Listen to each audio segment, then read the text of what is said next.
Hello hi అండి. నేనైతే సగ్గుబియ్యం అయితే ఎండాకాలంలో వడియాలు పెడదామని అయితే తీసుకున్నాను. ఇంకా వానాకాలంలో చూసాను వాటిని ఇంకేం చేస్తాము, అందుకని పాయసం అయితే చేస్తున్నాను అనమాట సాయంత్రంగా.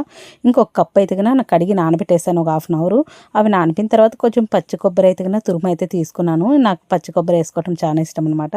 ఎప్పుడు నేను చక్కెర పాయసం అయితే చేయను, బెల్లం వేస్తాను. ఇంకా ఫ్రీజర్లో తీసి ఇంకా అది చల్లగా అయ్యేటప్పుడు చేసేటప్పుడు అందుకని నేను చక్కెర అయితే వేసేస్తున్నాను. ఒక స్పూన్ అయితే నెయ్యి అయితే వేసుకున్నాను. ఇంకా జీడిపప్పు దాంట్లో అయితే వేపి దాంట్లోకి వేసేస్తున్నాను అనమాట.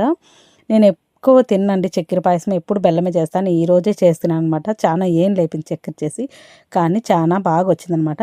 ఇంకొక 10 యాలకులు అయితే దాంట్లో అయితే వేసేసాను అనమాట. చిటికెడు ఉప్పు అయితే వేస్తున్నాను. పెట్లు ఉప్పు వేసుకుంటానండి, అదే రాళ్ళు ఉప్పు అనమాట. ఇంక నేను దాంట్లో చూపించిన దాంట్లో మళ్ళీ ఒక రాయి అయితే మిగిలి చేశాను. చాలా బాగా వచ్చింది. ఇంకా పాయసం అయితే దింపేశాను. దేవునికి అయితే ఇంకా సాయంత్రం కాబట్టి ఒక కప్పు అయితే ఫస్ట్ దేవునికి తీసేసాను. తర్వాత నేను మా పాప మా ఆయన అయితే వేసుకున్నామండి. ఓకే అండి, బాయ్ అండి.